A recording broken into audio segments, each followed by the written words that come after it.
In 1928, on an undertaking in the cold Karakoram piles of India, a mountain dweller, Keanu Reeves, experiences a shining circle of ice. Subsequent to splitting away a piece of ice with his pickaxe, he is dazed by a savage and brutal light, then ends up waking after an unexpected loss of cognizance, with the circle currently gone and a scar on his hand.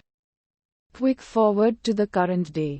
A popular astrobiologist at Princeton College, teacher Helen Benson, Jennifer Connolly, returns home to make supper for her stepson Jacob, Jaden Smith, when she gets an odd call that they are headed to get her. At the point when asked what their identity is, the US government pulls before her home and quickly tell her she is under bureaucratic assurance and should leave with them right away.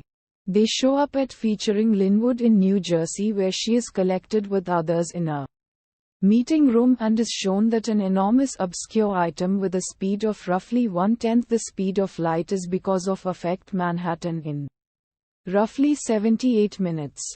She is placed on a helicopter alongside a gathering of different researchers to figure out an endurance plan. Similarly, as they prepare themselves for influence, everything hushes up. Clearly it has dialed back and won't crash. Dr. Benson pivots to glance through the window on the helicopter with perfect timing to see a huge splendid circle approach the ground. It is a spaceship and it lands tenderly in Focal Park. A being named Klaatu, Keanu Reeves, rises out of the circle, around which the military has laid out a border. Similarly, as Dr. Benson is going to warmly greet the being, it is shot.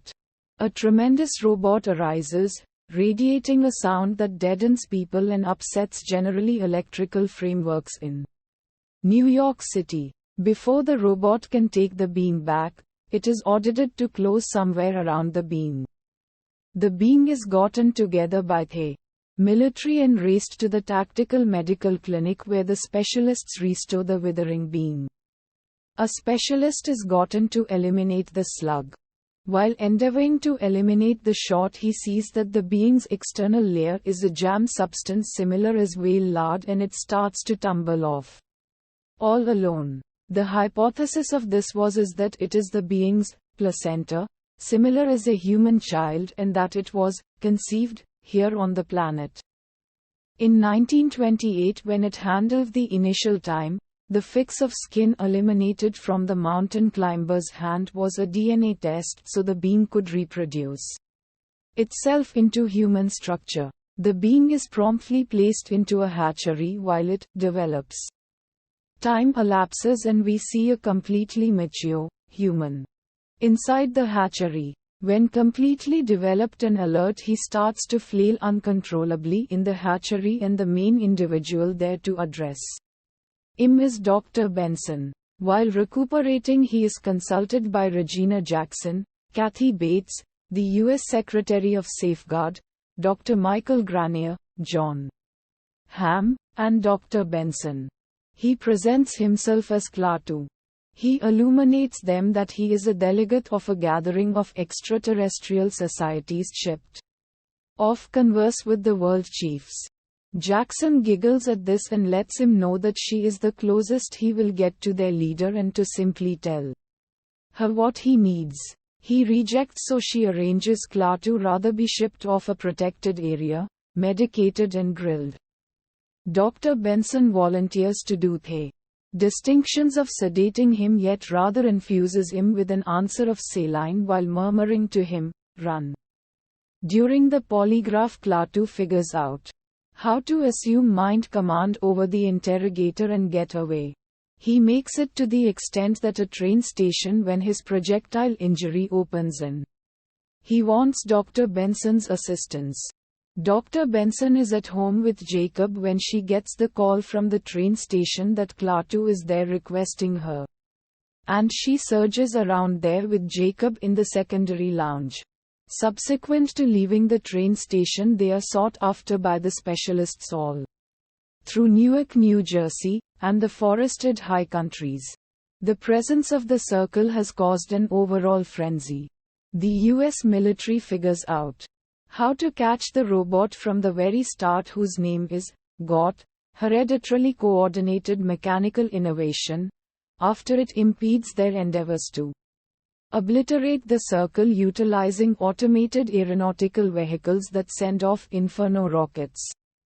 At a McDonald's, Klaatu meets with a Mr. Wu. We discover that he is one more outsider who had been doled out by similar gathering of outsider developments to live with the people for a very long time. After gaining from him of mankind's horrendous inclinations, Klaatu concludes that people will be eliminated to guarantee that the planet with its uncommon capacity to support complex life can get by. Mr. Wu chooses to remain on the planet, having seen one more side to mankind that he adores. Klaatu can't see this adoration, so he arranges more modest circles recently concealed on Earth to start taking creature species off the planet. This is contrasted with Noah and his ark and the flood that annihilates the world. In the meantime, the robot is exposed to tests in an underground office in Virginia.